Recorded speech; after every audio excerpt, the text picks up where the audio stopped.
Bom dia, pessoal. Tudo bem com vocês? Eu sou a professora Raíza e estarei aqui com vocês hoje na nossa devolutiva da AP de Língua Portuguesa do segundo bimestre.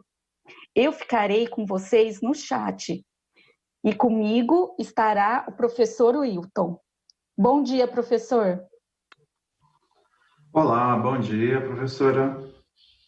Bom dia, caros alunos. Nós teremos uma manhã bem rápida, como vocês devem saber.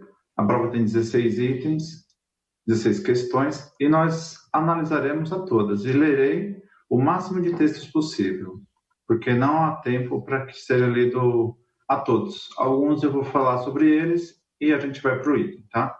E claro, vocês vão participando no chat com a gente. A professora Raíza vai interagindo conosco também na aula. Lembrando que vocês podem ter cadernos, bloco de anotações em mãos, para estar registrando suas dúvidas, também para tirar com seus professores, não é? Vamos lembrar que nós estamos em aula. Bom, vamos para a nossa primeira questão? Na tela, vamos ver. Nós temos um texto, na questão 1, que é uma sinopse de um livro. Nossa, uma sinopse de livro. Já tinha visto sinopse de filme, não é? Agora nós temos aí uma sinopse de livro. Os deuses têm sede.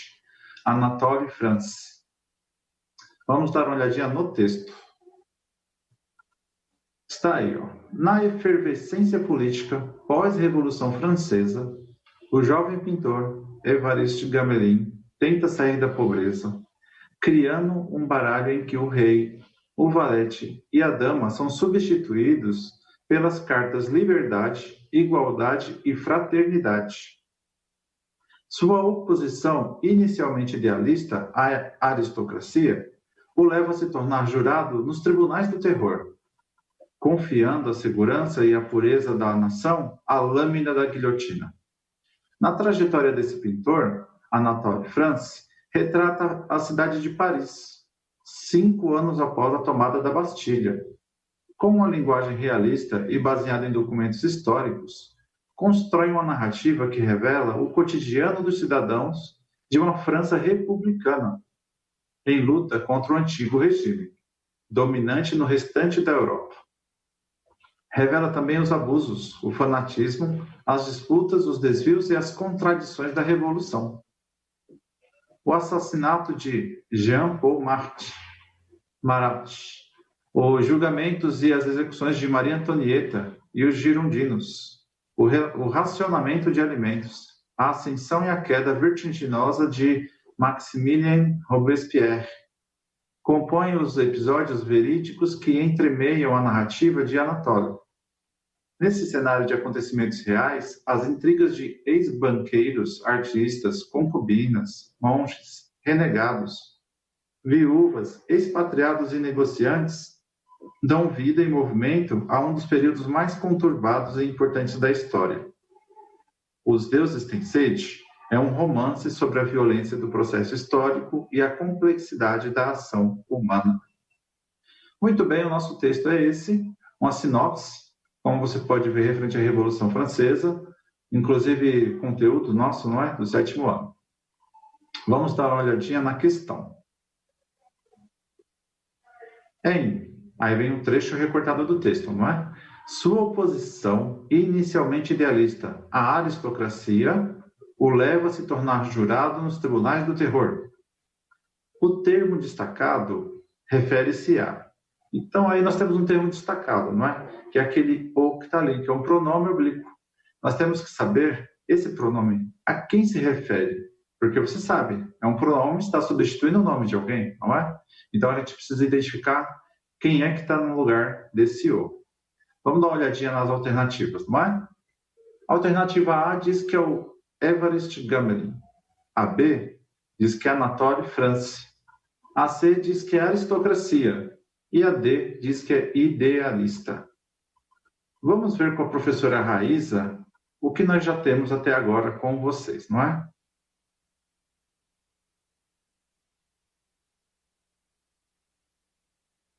Professor?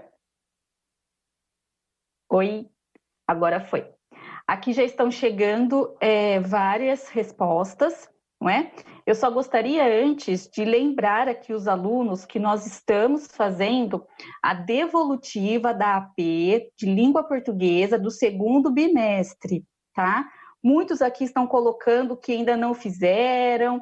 Isso não tem problema, o importante é tentar ir resolvendo aqui com a gente, né? E fazendo a interação. Eles estão colocando, a maioria aqui, para não falar todos, né? Alternativa A. E aí, professor, é essa mesmo? Vamos dar uma olhadinha, não é? Em todas essas alternativas para descobrir se vocês mandaram bem nessa também, não é? Vamos lá. Alternativa A diz que é o Évariste Gamelin. Ora, se você olhar na sua prova no texto, a gente tem um pouquinho antes, não é? Quando está justamente falando do Évariste, então, assim, o jovem pintor Évariste, né? Aí sua posição, vai falando só dele. E ó, o artigo é masculino, o pronome é masculino, o é masculino. E o Évariste, você sabe, é um personagem masculino nessa história. Então vamos dar uma olhadinha nas outras, se podem ser, antes de continuarmos. A Anatole France. A Anatole, ela é a autora do livro. Aí você fala, mas eu não sei se a Anatole é homem ou mulher, né? Fica na dúvida. Não tem problema, mas ela é autora, então não iria se referir a ela, porque ela está narrando a história, né, do livro. Não poderia ser aristocracia, nem poderia ser idealista. E por que não pode ser aristocracia? A aristocracia não é retomado pelo pronome o, né? Ela não faz parte. Se você olhar lá no próprio enunciado, vamos dar uma olhadinha na tela da questão 1, diz assim, a sua posição inicialmente idealista. A aristocracia, quer dizer, a posição dele era a aristocracia. Então, a aristocracia está ligada à oposição e não a O também. E idealista, muito menos. Então, quem marcou a alternativa A, acertou, está de parabéns. E se você errou, não se preocupe. Essa prova, ela tem caráter diagnóstico, ela não deveria ou deve, né? Cada um utiliza como achar melhor a escola, mas ela não tem necessidade de valer nota. Porque o que ela vale, o que está em jogo é o que você já sabe e aquilo que você ainda precisa aprender. E você indo mal nessa prova mostra os caminhos que o professor pode fazer para te ajudar a aprender onde você está errando mais, tá bom? Então, se você errar, não tem problema. Vocês estão numa idade em que errar ainda é possível. Quando tiver no trabalho e errar, vai ser mandado embora, claro. Mas na escola você ainda pode errar, tá bom? Vamos seguir aí para a questão 2. Vamos ver na tela. É um texto para apenas uma questão. É um texto pequeno, né? Uma notícia que fala de um homem que fez o pedido de um casamento no fundo do mar e chocou a namorada com isso, não é? Vamos ver. Homem faz pedido de casamento no fundo do mar e choca a namorada. Ethan Studnick teve a ideia de colocar o anel de noivado dentro de uma concha e fingiu encontrá-la enquanto o casal mergulhava. Muito criativa a ideia dele, não é? O casal Ethan Studnick e Morgan Whitaker, nos Estados Unidos, morava havia 10 anos quando decidiu que era hora de noivar. Mas o pedido de casamento aconteceu de forma inusitada e envolveu uma paixão compartilhada por ambos, o mergulho. E aí, na sua prova, você tem uma imagem ainda, né, mostrando ele encontrando essa joia no fundo do mar. Bom, ela ficou chocada. Por que será que ela ficou chocada, né? Vamos dar uma olhadinha na questão 2. A partir da leitura do texto, infere-se que a namorada... Alternativa A diz, estava confusa e com medo? Alternativa B, censurou a atitude do noivo? Alternativa C, ficou comovida e surpresa? Ou alternativa D, rejeitou o pedido de casamento? O que será que nós temos até agora com a professora Raíza? Vamos dar uma olhadinha. Então, professor, por aqui, todos pontuando a alternativa C. Ficou comovida e surpresa. Muito obrigado. E como vocês puderam ver no texto, não há uma enguia elétrica, então não há choque elétrico no texto, não é? Aí ela ficou chocada e surpresa, por quê? Como vocês disseram, ela ficou comovida e surpresa. Realmente é uma surpresa e tanto, não é? 10 anos esperando esse pedido, hein? Não esqueça. A alternativa A diz que ela ficou confusa e com medo. Não poderia ser. Ela não ficou confusa e com medo e não tem isso no texto também, não é? Que ela censurou a atitude do noivo? Não há nada que indique isso no texto. E como eles aceitaram se casar, não há como ser essa também, não é? Então, nós temos aí que vocês mandaram muito bem, acertaram mais um item e nós vamos para a questão 3. Questão 3 tem um texto que vai falar de Itaipu. Itaipu é uma das maiores usinas hidrelétricas do mundo, não é? E aí nós vamos ter aí, a energia acumulada por Itaipu abasteceria o mundo por 43 dias. A energia acumulada até hoje, não é? Em toda a sua história. Foram 2,7 bilhões de megawatts-hora ao longo de 35 anos. Em operação desde 1984, a usina hidrelétrica de Itaipu atingiu a marca histórica de 2,7 bilhões de megawatts-hora de energia acumulada gerada. A quantidade gerada por suas turbinas é tão grande que, para dar uma ideia de sua dimensão, a empresa binacional, e é uma empresa binacional porque ela está em 2 países, não é? Apresentou um levantamento mostrando o que poderia ser feito com ela. Segundo a Itaipu Binacional, o que é responsável, né, por atender 15% do mercado de energia elétrica brasileiro e 93% do Paraguai, a energia gerada ao longo desses 35 anos seria capaz de abastecer todo o planeta por 43 dias. Algo que outras usinas do planeta foram incapazes de fazer, segundo a empresa. A próxima parte do texto, ele continua falando da quantidade gerada, né? Dizendo que São Paulo, por exemplo, poderia ser abastecido por 20 anos. Nossa, é muito tempo, né? E o Rio de Janeiro, por 155 anos. Para você ver quanto de energia nós estamos falando, não é? Ele ainda fala que até 2023 a usina pode chegar a 3 bilhões de megawatts gerados. E para ter uma ideia, né, o Three Gorges, que é 3 gargantas localizada na China, é a maior, né, do mundo em potência instalada, só vai alcançar Itaipu em 2347. Nossa Senhora, é muito tempo, né? Nenhum de nós estaremos aqui para ver isso. Bom, aí depois no outro slide ele vai falar do petróleo, que é uma outra fonte de energia, não é? E aí, essa parte a gente pode deixar para que você leia aí, né, na sua prova, para a gente poder já ir para a questão 3. Vamos dar uma olhadinha nela? No segundo parágrafo, então nós precisamos nos focar nisso, né, no segundo parágrafo, a palavra que demonstra que outras usinas do planeta têm produção menor comparada à energia gerada pela binacional é alternativa A, instalada. Alternativa B, incapazes. Alternativa C, gerada. Ou alternativa D, atender. Essa questão você precisava encontrar uma palavra, não é? Que tivesse um efeito, digamos assim, até negativo, não é? Um efeito que mostrasse que outras não conseguiram isso, elas têm produção menor. Vamos dar uma olhadinha o que vocês encontraram com a professora Raíssa. Sim, professor. Olha, só retomando para quem está perguntando, a questão 2 é a alternativa C, tá? Por aqui muitos comentários, inclusive a Isabelle Simo disse que já foi visitar, não é, a região, já viu Itaipu e realmente é muito grande.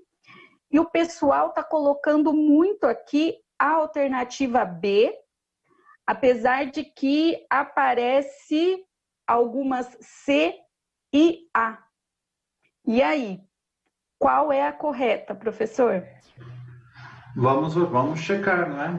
Vamos dar uma olhadinha aqui. Nós temos na alternativa A, instalada. Bom, instalada é de que está presente naquele local, né? Foi instalado ali. Você tem, por exemplo, instalado jogos no seu celular. Você colocou eles lá. né?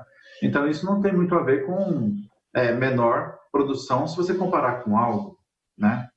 Na alternativa D de dado, está lá, atender.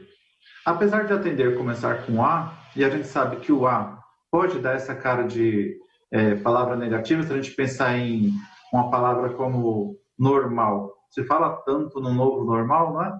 A gente pode falar que estamos passando por algo anormal. Então, esse A vai negar o normal, né? Ele vai passar a ser algo que não é normal.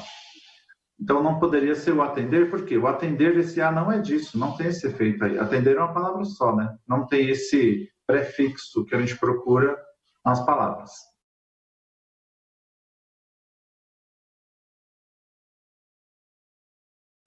Alternativa C, gerada. Ora, se é gerada, não tem como você usar para comparar se foi menor. Se a gente pegar a palavrinha incapaz, que está lá na alternativa B, incapazes, né? E está no texto, todas elas estão no texto, aliás, mas essa incapazes, se você lembrar bem, ela vem da palavrinha capaz, né? Todos somos capazes de aprender. E aí nós temos a palavra incapaz, esse in também está negando. Então, sim, vocês acertaram que marcou a alternativa B, porque é a produção menor comparada às outras, né? Porque elas são incapazes de alcançar a produção da Itaipu binacional. Tudo bem? Vamos para a nossa próxima questão. Alternativa aí, como vocês podem ver, correta, era B de bola. O próximo diz que o Estado... São dois textos, né? E nós não vamos ler esses textos. Quer dizer, eu vou comentar um pouco sobre eles, mas nós não vamos lê-los. Você já deve ter lido, ou vai ter oportunidade de ler quando tiver com sua prova em mãos, caso você ainda não tenha retirado ela lá na escola. No texto 1 diz assim: Estado enfrenta uma das piores estiagens do século. Clima seco segue neste mês. E no texto 2 diz: seca ameaça agravar quebra de safra no Rio Grande do Sul. Essas duas manchetes que nós temos aí estão se referindo ao Rio Grande do Sul e ao clima no Rio Grande do Sul. Eles tratam do mesmo assunto, mas de formas diferentes. E é isso que a gente vai dar uma olhadinha. Eu vou falando para vocês, né, de cada um. Por exemplo, texto 1 falava assim, né, que março começa com oscilação térmica. Opa, nós já temos um período.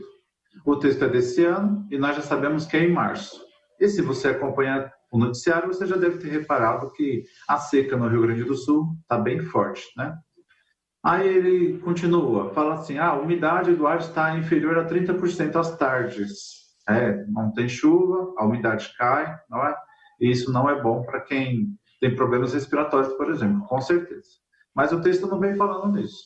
Ele fala só da umidade, que está baixa, ele fala da oscilação térmica, aí ele diz que uma onda de calor atinge a região, que vai ficar acima dos 38 graus, não é? Depois ele fala assim, vai voltar a chover no final de março. Mesmo assim, vai ser muito irregular.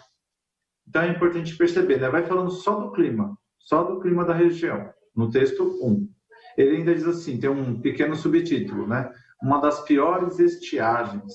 Então, eles estão enfrentando uma das piores estiagens de muitos anos, né? A questão do risco de fogo na vegetação, e não só o Rio Grande do Sul, como também o Uruguai sofreram bastante em março com a estiagem. E durou bastante tempo, inclusive. Isso tudo só no texto 1. Então, o texto 1 está focando no clima. Ele está se preocupando só em falar do clima, né? Ele não entra em detalhes, por exemplo, o que vai acontecer por conta desse clima estar assim. Ele só vai focando mesmo, falando que vai demorar a chover para ter paciência, digamos assim, não é? No texto 2, ele já tem uma pegada um pouco diferente. Ele começa dizendo que as consequências mais graves serão para a produção de grãos.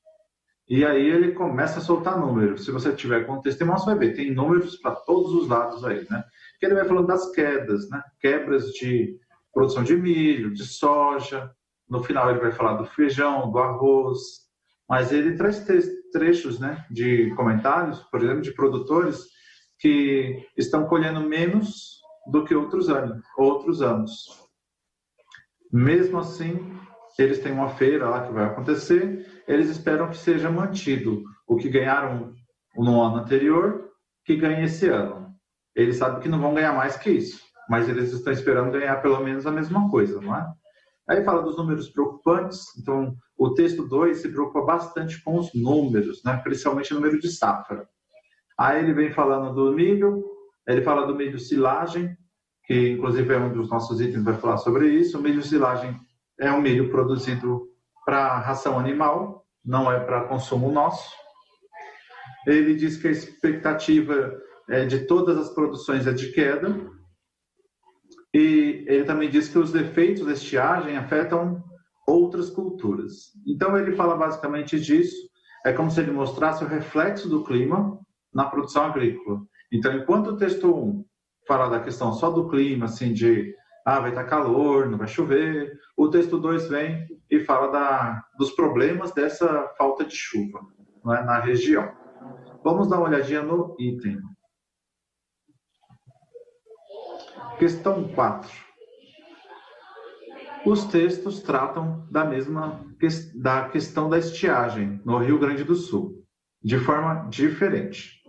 Então, eles tratam da estiagem, mas de forma diferente. Você precisa descobrir qual dessas aí é a alternativa correta. Na A, diz que o texto 1 apresenta dados imprecisos sobre o próximo período de chuvas, enquanto o texto 2 comemora os números da produção agrícola. Na alternativa B, o texto 1 enfoca os riscos que os excessos de calor e da baixa umidade trazem, enquanto o texto 2 trata do clima com menos importância. Na alternativa C, o texto foca na crise causada pela estiagem, enquanto o texto 2 comemora a produtividade do campo, mesmo em um período de seca. E na alternativa D, o texto 1 apresenta informações gerais sobre o clima seco, enquanto o texto 2 concentra suas informações nos riscos ao setor produtivo. Uau! Extenso, né? Será que vocês conseguiram ler o texto, compreender os dois e responder esse item? Vamos dar uma olhadinha com a professora Raíza, como é que vocês estão se saindo? Oi, professor. Aqui, olha, muitos colocando, não é, a alternativa D, mas eu acredito que eles tiveram alguma dificuldade, pois aparece a alternativa A, também a alternativa C, e a Débora colocou que nessa daí ela teve bastante dúvida, né, de achar, né, uma resposta. Vamos ver, então, qual é a resposta? Vamos dar uma olhadinha, né? Vamos dar uma olhadinha com bastante calma agora, uma a uma, para que vocês possam compreender a própria questão, não é? E para ajudar vocês quando tiver comparado os textos que tratam do mesmo assunto, mas de formas diferentes, não é? Na questão A, na alternativa A, vamos dar uma olhadinha nelas na tela, por favor. A alternativa A diz assim, né? O texto 1 apresenta dados imprecisos sobre o próximo período de chuvas. Então, eu teria que verificar se isso é verdade lá no texto, não é? E aí ele continua. Enquanto o texto 2 comemora os números da produção agrícola. Ora, eu li os textos. Já, se eu te falar assim, eu fiquei com dúvida se o texto 1 tem dados imprecisos sobre o período de chuvas, mas eu tenho certeza que eles não estão comemorando os números da produção agrícola.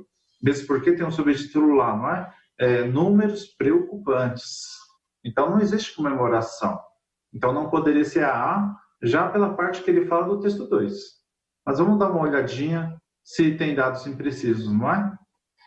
Vamos voltar para o item na tela, por favor. Obrigado.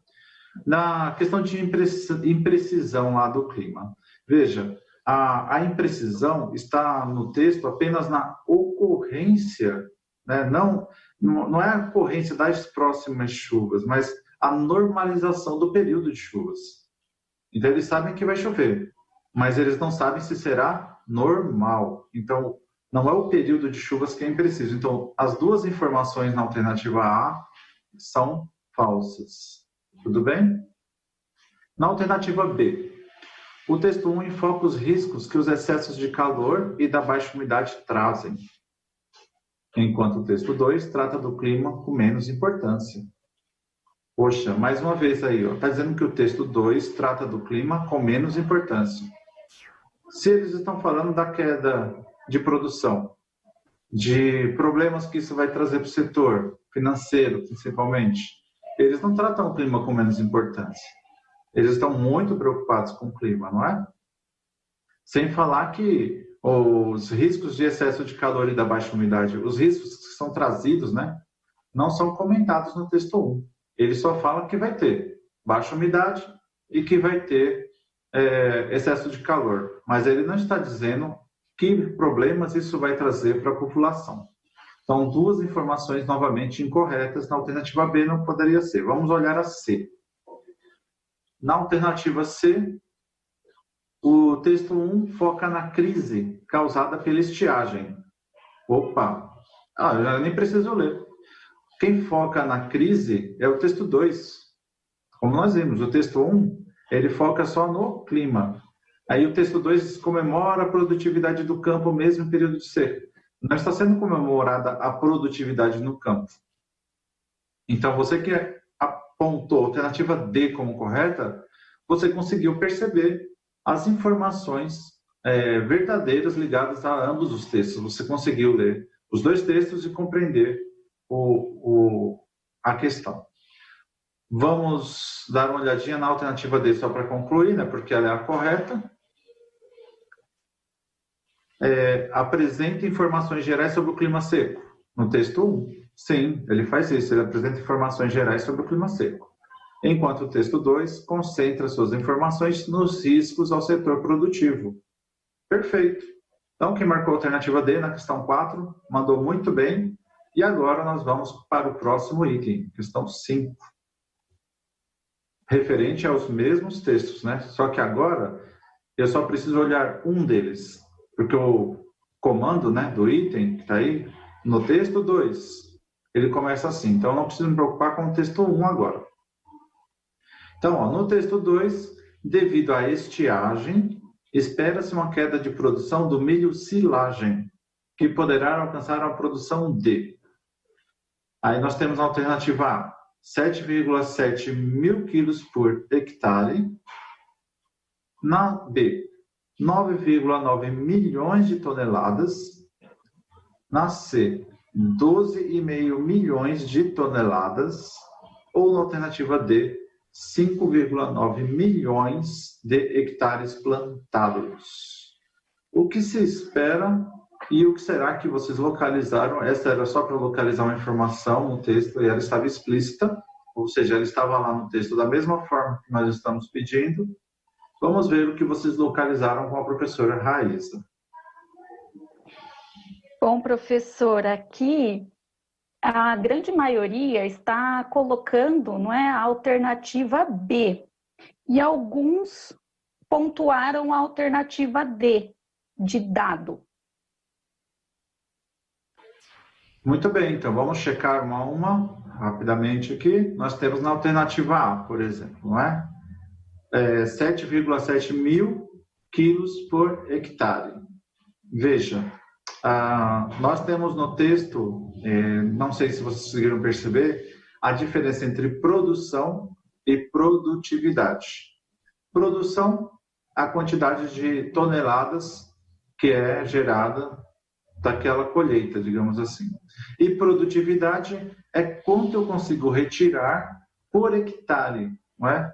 Então, você pega um hectare de terra, quanto é que eu vou produzir naquele hectare, em média? E aí nós temos, na questão A, produtividade, porque fala de hectare, e não produção. E o milho silagem é um parágrafo só, não é? Se nós dessemos uma olhadinha no texto, vocês não têm o texto na tela, eu vou dar uma lida para vocês no parágrafo, diz assim, ó, no milho silagem, a redução de produção e da produtividade também foi de cerca de 20%. É o 7º parágrafo do texto 2, né? A expectativa de produção inicial era de 12 milhões e meio de toneladas. e a estimativa atual é de 9,9 milhões de toneladas. Então, milho silagem está só nesse pedacinho e a gente sabe que a produção é de 9,9 milhões de toneladas. Quando a gente vai no item, lá na questão 5, vamos ver ela na tela, por favor. Nós temos como alternativa correta a alternativa B. As demais não falam do milho silagem, com exceção da alternativa C, mas isso aí era o que era esperado, né? Aí aqui a gente está falando de queda, ou seja, eu tinha que olhar o valor que é esperado para mais para frente, né? Com a estiagem, e não o valor que foi antes, né? Um valor que era, eu vou produzir tanto, mas não choveu. Sem chuva, a queda na produção acontece mesmo, né? Os grãos ficam menores ou sequer germinam, né? Vamos para o nosso próximo texto? Olha aí, nós temos uma capa de revista. Essa capa de revista, não é? Do PAN, Heróis do PAN. A gente tem como ver ela um pouquinho maior nos próximos slides. Vamos dar uma olhadinha. Nós temos aí, Lance apresenta a história dos brasileiros que brilharam na competição e que podem viver, né? Quem pode viver seu momento de glória em julho no Rio de Janeiro. Bom, melhorou, né? No título está lá, né? Os Heróis do PAN, edição especial, Rio 2007. Vejam, as cores que são utilizadas aí, Heróis do PAN. Nós temos verde contornando azul e amarelo, ou seja, cores da bandeira, não é? O próprio Lance colocou o L em amarelo, nós temos o sinal lá também em verde. Vamos ver aqui, nós temos também brilhando em amarelo o texto, e nós temos fotos no fundo. Fotos que são coloridas e não coloridas. Isso é a descrição da nossa capa da revista. Vamos dar uma olhadinha na questão. Tá aí o trabalho que vocês tinham que fazer. A capa da revista destaca a história de atletas brasileiros utilizando como recursos. Ou seja, que recurso a capa da revista utilizou para destacar a história de atletas brasileiros? Na alternativa A diz que foi imagens em preto e branco, ao lado de coloridas, representando épocas distintas. Na alternativa B, o título Heróis do PAN, nas cores da bandeira brasileira. Na alternativa C, vários atletas enfileirados agitando bandeiras. E na alternativa D, atletas comemorando suas vitórias. O que será que eles pontuaram para nós no chat, professora Raíza? Aqui tem aparecido muito a alternativa A, mas também aparece um pouco a alternativa B. Qual será, professor? Vamos dar uma olhadinha. Com certeza, o novo currículo vai exigir bastante isso de vocês, né? E agora com as aulas do Inova, as eletivas, de repente você se vê aí na parte de design gráfico, criação de conteúdo, de material. Então você tem que estar ligado a tudo. As cores, ao destaque em palavras, as diversas formas de convencer o seu leitor a ler a sua obra ou comprar o seu produto, não é? Então, quando nós olhamos lá as questões A, B, C e D, vamos dar uma olhadinha na tela. Vocês sim, quem marcou A acertou, não é? Foi muito bem. Porque as imagens em preto e branco, se você percebeu, não é? Tá falando da história do PAN. E as imagens estão de lado a lado para mostrar exatamente isso. Preto e branco, para lembrar um tempo mais antigo, que as fotografias começaram... não vou dizer que elas começaram assim, senão vamos matar, né? Porque nós temos a parte tecnológica mesmo. Quando começou a tirar foto clicando, preto e branco. Depois colorido. Porque você sabe que as pessoas desenhavam, principalmente na Idade Média, né? Desenhava a outra pessoa, e por isso que a foto ficava até melhor, porque era um Photoshop naquela época, né? Na alternativa B, vamos dar uma olhadinha nela. Diz o título Heróis do PAN, nas cores da bandeira. As cores da bandeira não tem a ver com a relação histórica, né? Porque as cores sempre foram Nós temos as cores verde e amarela no PAN, desde quando tem PAN, a bandeira é a mesma, né? Vários atletas enfileirados agitando bandeiras. Ora, isso não tem a ver com a parte histórica, não é? Se já agitava a bandeira lá atrás, agita agora, não tem muita relação. E nem atletas comemorando suas vitórias. O que tem a ver com a parte histórica é a imagem preto e branco ao lado das coloridas, não é? Mostrando épocas distintas, alternativa A correta, e nós já vamos para o nosso próximo item,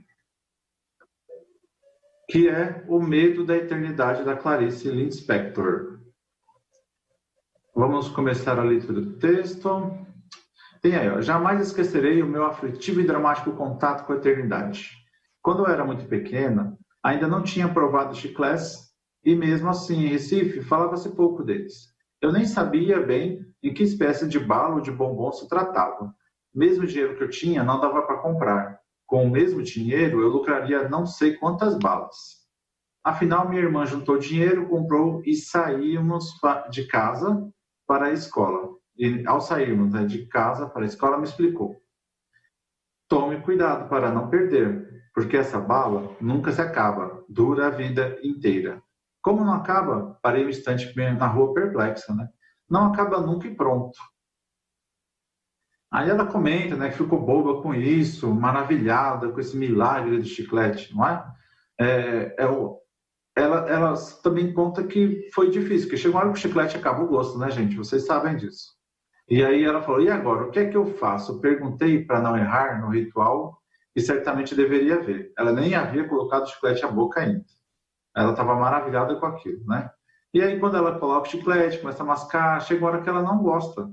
Você tem até no final do seu texto aí que ela chega a jogar na areia escondido para a irmã não ver. Então vamos direto para a nossa questão.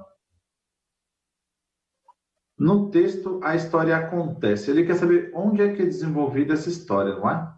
Na alternativa A, diz que é no portão da escola. Na alternativa B, diz que é no quarto das irmãs à noite. Na alternativa C, é no trajeto de casa para a escola. E na alternativa D, na rua enquanto estavam paradas. Professora Raíza, o que nós temos? Eles estão pontuando aqui para a gente, em sua maioria, a alternativa C. Está correto? Bom, vamos voltar para dar uma olhadinha. Vamos ver qual é o gabarito na tela. Olha lá. Muito bem. Mais uma vez, né? A turminha está de parabéns, hein, professora? Eles estão acertando bastante, com exceção daquela mais complexa, né? Que tinha 2 textos grandes, né? Alternativas grandes também para ler. Aí se atrapalharam um pouquinho mais, né? Mas nas demais vocês estão mandando muito bem. Então veja, no portão da escola, quando a história está acabando, né? Elas chegam no portão da escola, que é onde ela joga o chiclete fora, é um dos locais, mas ela não acontece ali, né? No quarto das irmãs à noite, não é onde ocorre isso também, apesar de estar lá. No trajeto de casa para a escola, claro, ela até comenta, né? Quando sai de casa para a escola. E elas vão conversando esse caminho todo e ela vai deliciando aí com o chiclete, a primeira experiência de chiclete da vida dela. E na alternativa D, na rua enquanto estavam paradas. Também não é? Elas não ficaram paradas na rua. Então nós temos aí como alternativa correta a da questão 7, a alternativa C. Nós estamos nos aproximando de uma pequena parada que nós vamos fazer para que vocês possam também tomar um gole d'água. Mas antes, vamos rapidinho repassar o gabarito até agora. Não sei se alguém se perdeu. Nós estamos na AP, segundo bimestre. Então, ó, questão 1, alternativa A. A questão 2 é a alternativa C. A questão 3, alternativa B de bola. A questão 4, alternativa D de dado. A questão 5, B de bola. A questão 6, A. A questão 7, C de casa, que foi o que nós fizemos até agora. E após o intervalo, a gente termina de ler a prova toda, tá bom? Agradeço, um bom dia e já já estaremos de volta.